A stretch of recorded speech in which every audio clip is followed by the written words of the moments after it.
नमस्कार, सभी पेंशन धारकों का स्वागत करते हैं एक बार फिर से हमारे इस YouTube चैनल पर। दोस्तों, आप सभी के लिए बड़ी खबर निकलकर सामने आ चुकी है। आखिरकार पेंशन की असलियत आप सभी के लिए सामने आ चुकी है।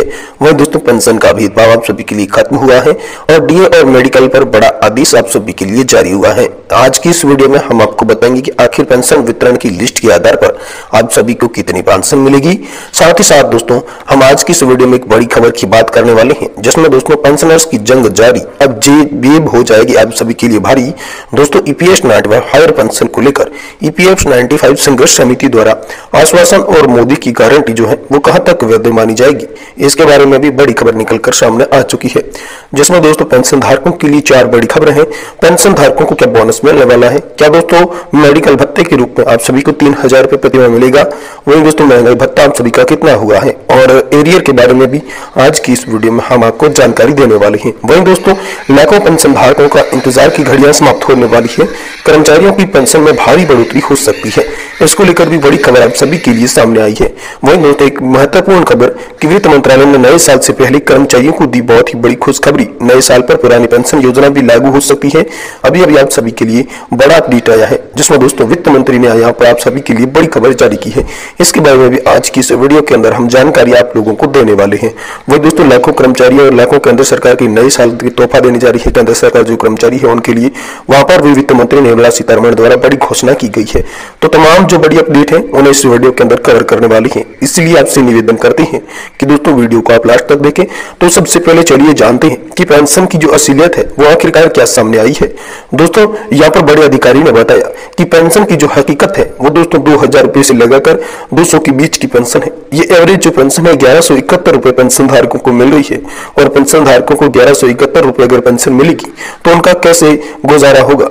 इसके लिए यहाँ पर पेंशन के भेदभाव खत्म होने को लेकर भी कोर्ट से एक बड़ी खबर आई है। जी हाँ दोस्तों, आप सभी पेंशन धारकों के लिए कोर्ट में जब मामला पेंशन का दोबारा से खोला गया तो तमाम पेंशन धारकों ने याचिका लगाई कि यहाँ पर जो पेंशन है वो भेदभावपूर्ण नीति के साथ मिल रही है।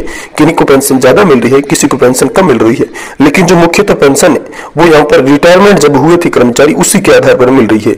यानी कि दोस्तों, अगर आप 2006 में रिटायर्ड हुए हैं या फिर आप 2008 में रिटायर्ड हुए हैं तो दोस्तों आपको अलग अलग पेंशन देखने को मिलेगी। इसको लेकर जब सुप्रीम कोर्ट के अंदर याचिका पहुंची तो दोस्तों सुप्रीम कोर्ट ने एक बार फिर से इस मामले को खोला, जिसमें यह पाया गया कि पेंशन धारकों के साथ ये अनुच्छेद 14 के उल्लंघन का नियम लागू हो रहा है। इसलिए पेंशन धारक लगातार याचिकाएं दायर करवा रही है। तो इस मामले को खोलते हुए सरकार और ईपीएफओ को यह आदेश दिया गया कि सभी पेंशन धारक जो है वो समान रूप से एक वर्ग बनाते हैं और सभी पेंशन के बराबर हकदार होते हैं। इसलिए यहाँ पर समान वर्ग बनाने के कारण सभी पेंशन धारकों को एक समान पेंशन दी जानी चाहिए।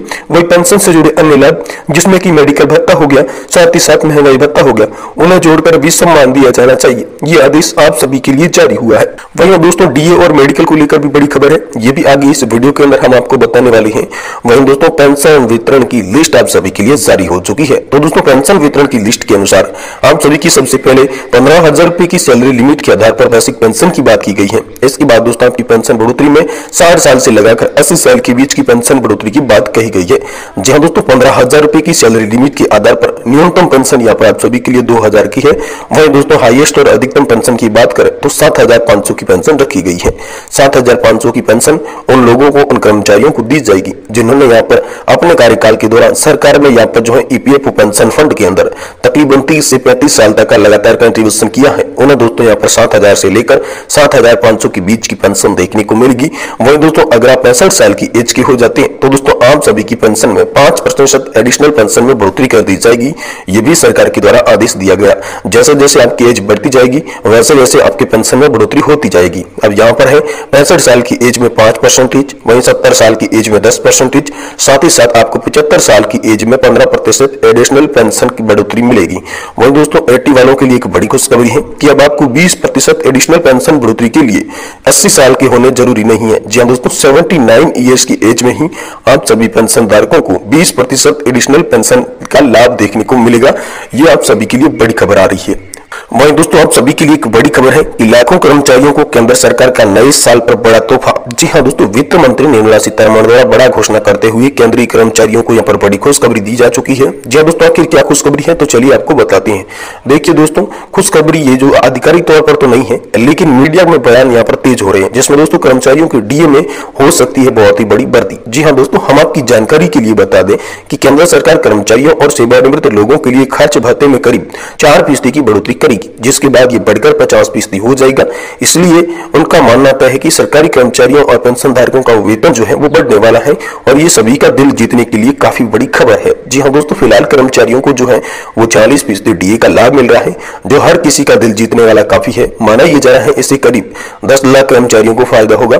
उनके मन में ये सवाल आना चाहिए कि 4% डीए बढ़ाने के बाद उनकी पेंशन आखिर कितनी बढ़ेगी। तो दोस्तों मान लीजिए, अगर किसी भी व्यक्ति की जो हाल फिलहाल में पेंशन मान लेते हैं वो दोस्तों 25,000 रुपए की पेंशन है, तो दोस्तों यहाँ पर 4% डीए बढ़ने के हिसाब से 1,000 रुपए की पेंशन और उन्हें मिलने लगेगी, यानी कि उनकी पेंशन में 1,000 रुपए की बढ़ोतरी कर दी जाएगी। ऐसे आप कैलकुलेशन लगा सकते हैं। वहीं दोस्तों 4% डीए की बात करें तो दोस्तों मीडिया रिपोर्ट्स की माने तो जनवरी से जून तक अर्धवार्षिक गुजारा भत्ते में 4 से 5% की बढ़ोतरी हो सकती है। अगर बोनस 4% बढ़ता है तो कर्मचारियों को उच्चतम डीए 50% तक बढ़ जाएगा। हमने आपको बताया कि फिलहाल आवंटन 46% है। सरकार ने 2023 की दूसरी छमाही की आवंटन 4% की थी। परिणाम स्वरूप जुलाई और दिसंबर स्टेटमेंट के लिए आवंटन बढ़कर 46% हो गया था।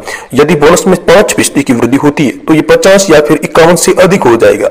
आपकी जानकारी के लिए दोस्तों आपको बता दें कि मौजूद रुझानों में मार्च में सरकार द्वारा लागत प्रीमियम में वृद्धि की घोषणा की जा सकती है। ये जनवरी से जून तक वैध होगा। इस बीच अक्टूबर में यह घोषणा की गई थी कि बोनस जुलाई से दिसंबर तक बढ़ेगा। इस तरह केंद्रीय कर्मचारियों को एक साल में 2 बार यहाँ पर 6 महीने के अंतर में यहाँ पर जो है डीए या फिर बोनस मान लीजिए वो बढ़कर मिलता है। तो दोस्तों ये आप सभी के लिए बड़ी खबर है। वही दोस्तों एक महत्वपूर्ण खबर कि पेंशनर्स की जंग जारी, जेब होगी अब भारी, इसको लेकर एक बड़ी खबर आई है। तो चलिए आप सभी जानिए, ये बहुत ही महत्वपूर्ण खबर है आप सभी के लिए। देखिए दोस्तों, ईपीएस 95 हायर पेंशन को लेकर ईपीएस राष्ट्रीय संघर्ष समितियां आश्वासन और मोदी की गारंटी कहां तक है, इसके बारे में चलिए आपको बताते हैं। देखिए ईपीएस 95 पेंशन को लेकर अब संघर्ष जारी है। पिछले 6 से 7 सालों में लगातार सरकार के खिलाफ मोर्चा खोला हुआ है। सभी को सोशल मीडिया के माध्यम से जानकारी ये मिलती रही है कि वर्तमान में 1,000 रुपए की न्यूनतम पेंशन बढ़ोतरी के लिए अपने अपने स्थल पर आंदोलन हो रहा है। सरकार ने अपनी मांगें मनवाने के लिए विगत 6 से 7 वर्षों से निरंतर विभिन्न प्रकार के आंदोलन करते आए हैं, पर दोस्तों आज तक किसी के यहाँ पर आशाजनक सफलता जो है वो नहीं मिली है। इतना तो दोस्तों निर्वाधिक कहते हैं कि पेंशनरों की मंजिल एक ही है कि कुछ भी करें, कोई भी कहे, पर पेंशन की रकम में इजाफा हर कोई चाहता है। दोस्तों हायर पेंशन चाहने वालों की स्थिति अच्छी नहीं है, तो 2005 से सुप्रीम कोर्ट के वो चक्कर काट रहे हैं। सर्वोच्च न्यायालय ने 2016 और 2022 के दो फैसलों के बाद भी आज तक दोस्तों यहाँ पर उच्च पेंशन पर कोई नवाज नहीं आया है। ये उनके लिए बेहद दुर्भाग्य की बात है।